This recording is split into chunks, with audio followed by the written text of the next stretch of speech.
Bienvenidos al espacio de neurorehabilitación patrocinado por Tecis. Innovación médica aplicada que cambia vidas.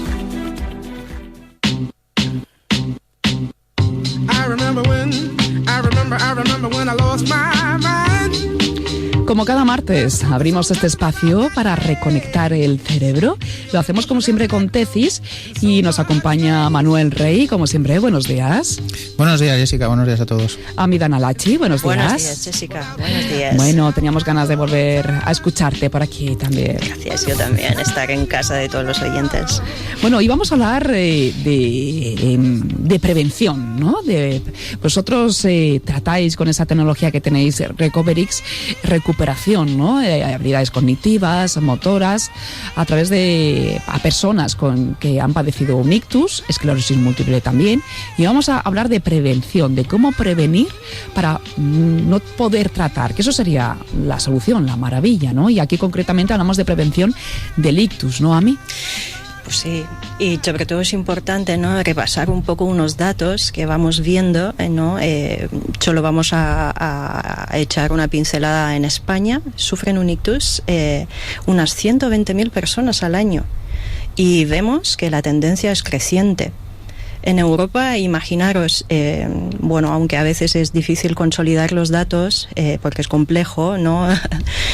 Donde tenemos unos 450 millones de habitantes, los datos son proporcionalmente similares. O sea, que no es España más que otros países, entonces, de casos. Se ven similitudes, y sí, no hay una diferencia importante en este sentido. Andamos en la media europea.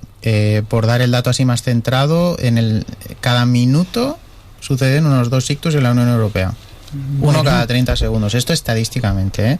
También comentar que en nuestro caso la raza blanca tiene una incidencia menor estadísticamente. Es decir, la ascendencia africana y la latinoamericana tienen una mayor probabilidad estadística, y esto está asociado a una mayor prevalencia en ellos de los precursores más comunes que ahora comentaremos. Oye, eso es muy curioso, ¿eh?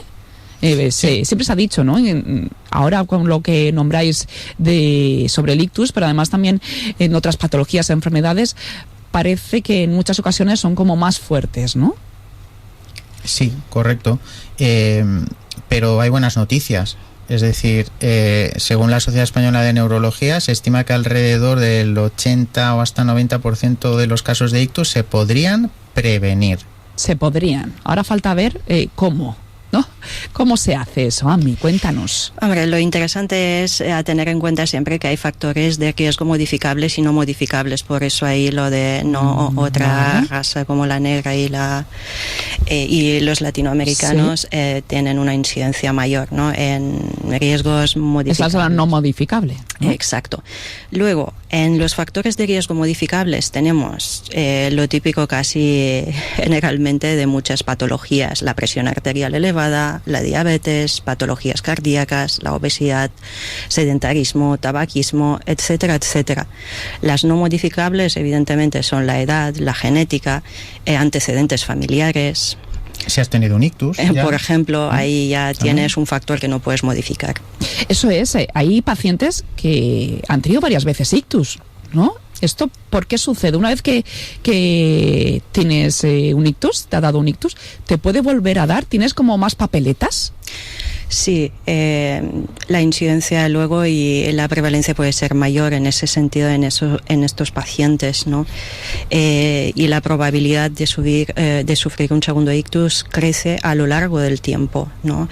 Al haber sufrido un ictus, sí que es factor de riesgo no modificable, porque ya sufriste el primero y luego entras en problemas, depende de trombos, si eres diabético, hay muchos factores que podrían influir en este caso. Ya, porque recordamos, como a veces lo hemos explicado, el ictus es lo que comúnmente hace años se hablaba de un derrame cerebral, ¿no?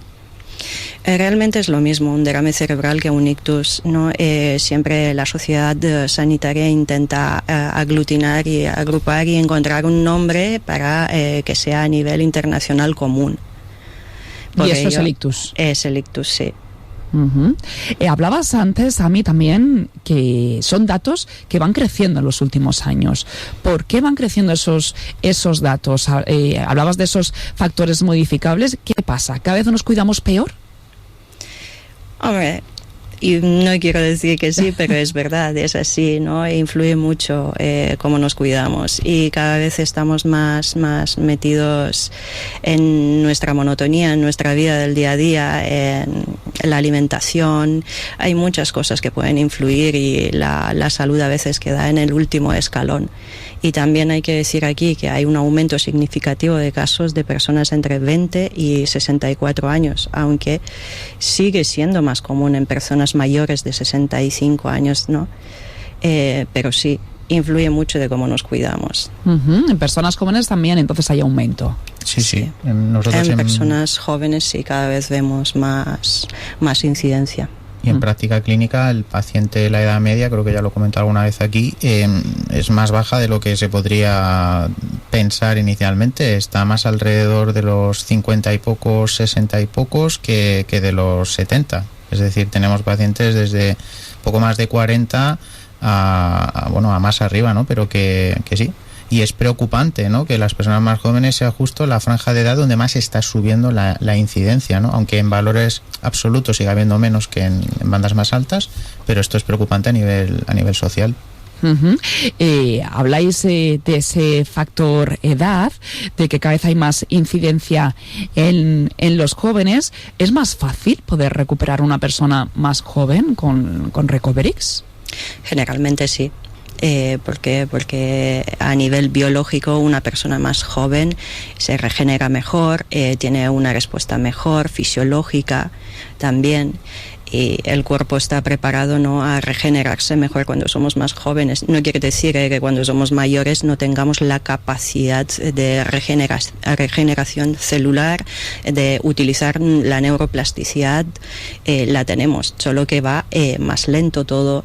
Vemos que cuando nos hacemos un corte y tenemos, ¿no?, otra edad, es todo un poco más lentito. En cambio, en una persona más joven, a nivel biológico y celular, va todo un poco más rápido. Y hablábamos también de que una vez que sucede el primer ictus, pueden darse más ictus después. Aunque se den más ictus después, también son personas que podrían tratarse con la tecnología. Sí, de hecho tenemos algún paciente que ha sufrido más de uno, que cuando ha llegado a nosotros ya había sufrido más de uno. Es algo a tener en cuenta, sobre todo por ellos, en el sentido y su entorno. Tienen que ser conscientes que igual hay hábitos que tienen que tener especialmente más en cuenta, ¿no?, a nivel pues de alimentación, de cuidado, de estrés. Y bueno, hay que gestionarlo, es problemático. Y también tener en cuenta cuando tenemos varios ictus, cómo de extensa es la región afectada, las secuelas que ha tenido la persona. Hay que tener varios factores en cuenta, ¿no?, a la hora de poder tratar un paciente que ha tenido múltiples ictus. Sí, porque esto imagino que no hay una teoría, cada vez funciona de una manera. ¿Cuándo sucede? Pues sí, porque podemos aglutinar un montón de secuelas, dependerá un poco de la región donde ha sucedido, la extensión que haya, la muerte celular, cerebral que haya ocurrido. Por ello sí, hay que tener algunas cosas en cuenta, pero se pueden hacer cositas, ¿eh? Y bueno, para terminar, como siempre, tenéis una curiosidad, ¿no? Pues sí, y esta nos gusta especialmente. A mí me encanta.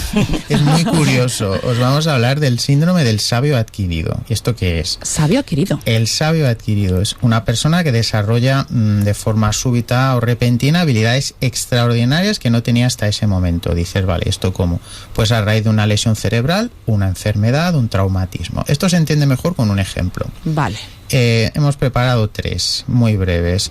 El primero es un señor llamado Orlando Serrey. Muy bien. ¿Por qué es conocido este señor? Porque cuando tenía 10 años, jugando al béisbol, le dieron un pelotazo en la cabeza. Entonces, a partir de ese pelotazo, desarrolló una memoria extraordinaria para fechas y eventos. ¿Pero esto es cierto? Esto es cierto, sí, está contrastado, lo podéis ver todos por internet. Puede recordar, atención, qué hizo cualquier día específico desde el accidente, incluyendo datos como el clima o detalles aparentemente triviales. Ejemplo, Orlando, ¿qué estabas haciendo el 17 de septiembre del 2017? Pues mira, estaba a tal hora en tal sitio, luego me fui allí. Oye, ¿cómo estaba el clima? Pues mira, llovía por la mañana y hacía sol por la tarde. Una pasada. Es un caso de estudio de memoria autobiográfica prodigiosa adquirida. O sea, se acuerda de todo. Qué fuerte el cerebro, de verdad, que da mucho por conocer. Pues tenemos más. Segundo caso. El señor Alonso Clemons. Bueno, si lo he pronunciado regular, Alonso Clemons.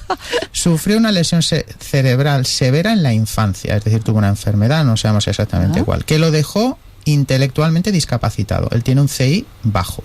Así lo diagnosticaron, ¿no? Así está. O sea, él tiene un CI bajo porque tuvo una lesión cerebral y perdió capacidades irrecuperables.